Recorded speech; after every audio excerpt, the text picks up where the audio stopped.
আসসালামু আলাইকুম রহমতুল্লাহ। ময়মনসিংহের ভালুকায় দীপুচন্দ্র দাসকে হত্যা করার পরে, নির্মম নৃশংসভাবে হত্যা করার পরে আমি দুইটা ভিডিও ছেড়েছি। অবশ্য কোনো মুসলমানকে আমি মোটামুটি এই ভিডিও নিয়ে এত শক্ত বলিষ্ঠ কণ্ঠে কথা বলতে দেখি নাই, কিন্তু আমি বলেছি, কারণ আমি এই বিষয়গুলো খুব ভালো মতো বুঝি এবং আপনাদেরকে আমি আমার সাথে ঘটে যাওয়া ঘটনাটিও এর আগে বলেছি এবং দিন শেষে যে সেটাই প্রমাণিত হলো। আপনারা জানেন গতকালকে ডিপোর হত্যাকারী 10 জনকে গ্রেপ্তার করেছে। কারণ এখান থেকে যাদেরকে বা যাকে গ্রেপ্তার করা হবে তাদের মিথ্যা বলার কোনো সুযোগ নেই, কারণ ভিডিওতে সেগুলো স্পষ্ট একেবারে প্রমাণিত সত্য দেখা যাচ্ছে। ভিডিওগুলো যে কে পিটাচ্ছে, কে ঝোলাচ্ছে, একেবারে স্পষ্ট শত শত ভিডিও সারা বাংলাদেশেও পুরো বিশ্বে ছড়িয়ে পড়েছে। সুতরাং এখানে আমি ছিলাম না, আমি মারি নাই, এই কথাগুলো বলার সুযোগ কোনোভাবেই নেই।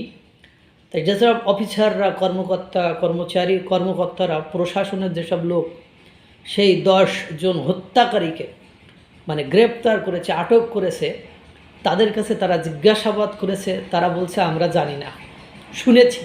আমরা জানি না, শুনেছি, তাদের কাছে অস্পষ্ট।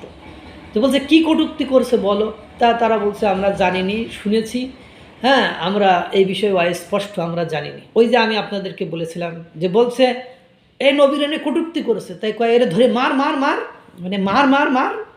এই যে আওয়াজ, এই আওয়াজ তোলার পরপরই দেখা যায় 2-5টা কিল ঘুষি পড়ে যায়, যদি আপনি সেই ধরনের, সেই লেভেলের মানুষ না হন।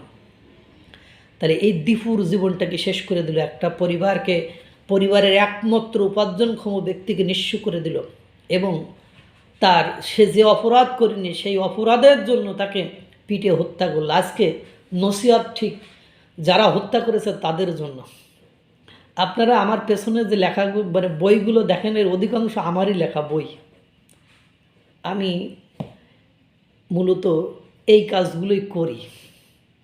এখন দুর্ভাগ্য হলো সত্য যে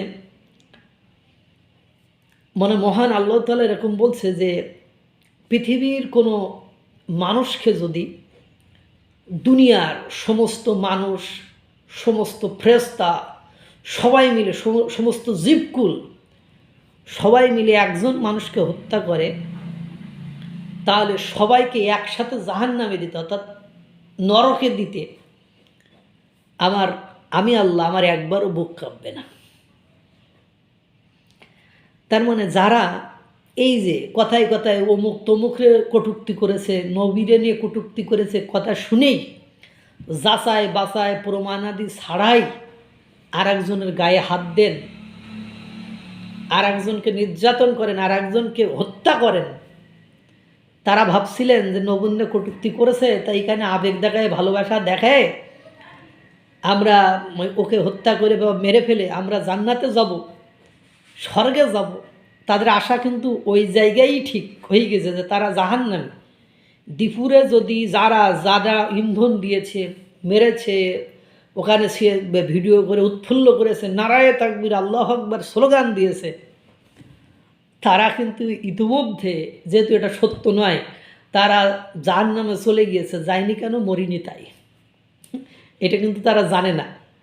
তাদেরকে কে কি বুঝিয়েছে, ধর্মের কি বুঝিয়েছে, যে ধর্ম আসলে ধর্মের কি বুঝেছে, তারা বোঝেনি। কিন্তু ওই যে লোকমুখে শুনেছে যে নবীর নিয়ে কটূক্তি করলে, নবী বিষ্ণু সাল্লাল্লাহু আলাইহি সাল্লামকে নিয়ে কটূক্তি করলে তারে কতল করতে হবে, হত্যা করতে হবে। কিন্তু সত্যিকার অর্থে সে কটূক্তি করেছে কিনা, সে সেই অপরাধী কিনা, এবং রাষ্ট্রের যে শাসক, বিচারক, তাদেরই শুধু এই ক্ষমতা দেওয়া হয়েছে।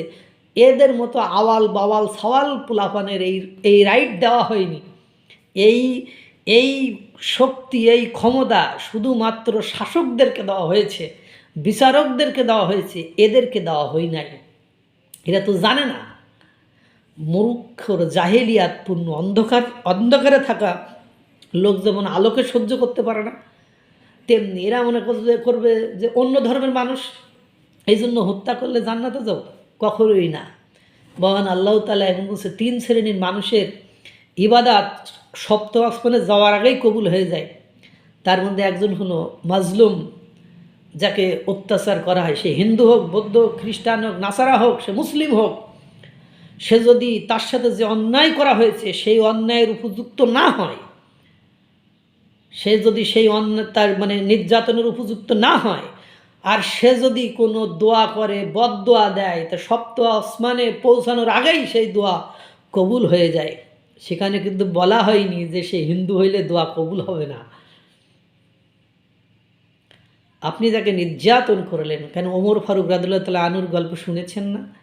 তার সন্তান একটা অমুসলিমের সাথে যখন সংঘর্ষে জড়িয়েছিল, অন্যায়ভাবে তাকে নির্যাতন করেছিল বাপের ক্ষমতা দেখিয়ে, তাকে কি করেছিল মানে ওসমান হযরত ওমর রাদিয়াল্লাহু তাআলা আনহু তাকে কি করেছিল?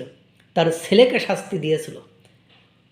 সত্য মিথ্যার প্রভেদকারী এমনি এমনি সে হয়নি। তা জয়েবা জাহারা, দীপু চন্দ্র দাসের মতো আরও অনেক হিন্দুদের ঘরবাড়ি ভাঙা, যে নবীনে কটূক্তি করছে বলে। আপনারা এর আগে জানেন রংপুরে কি হয়েছে, 16 থেকে 25টি বাড়িতে আপনারা ভাঙচুর করেছেন, হামলা করেছেন, লুটপাট করেছেন জান্নাতের আশায়। জান্নাত এত সহজ হলে সকলেই তো আপনারা জান্নাতে চলে যাবেন। হুজুরের ওয়াজে জান্নাত যত সহজ, বাস্তবিক পক্ষে জান্নাত এত সহজ নয়। বিশ্বনবী সাল্লাল্লাহু আলাইহি ওয়াসাল্লাম হলেন ক্ষমা।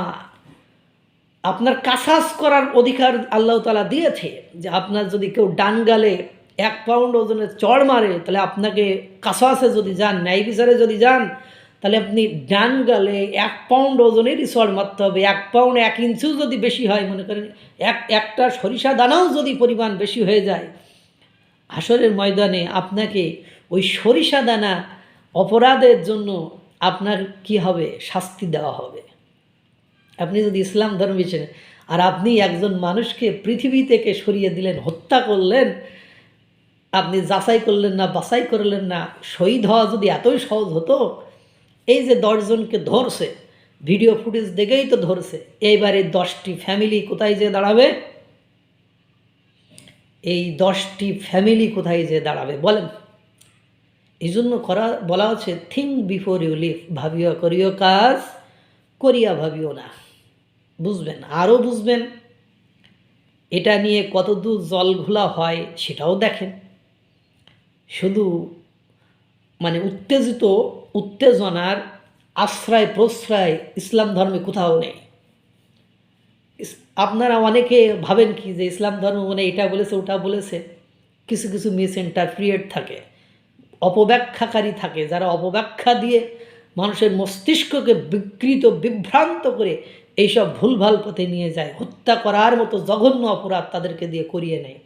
আজকে তো পুলিশ প্রশাসন বলছে যাদেরকে গ্রেপ্তার করা হয়েছে তারা কেউ বলতে পারছে না যে কি কটূক্তি করেছে, কেউ বলতে পারছে না।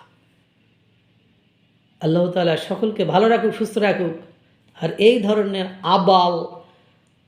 আবোধ মূর্খ জাহেলদের হাত থেকে বাংলাদেশ ও পুরো বিশ্বের মানুষকে রক্ষা করুক। আসসালামু আলাইকুম ওয়া রাহমাতুল্লাহ।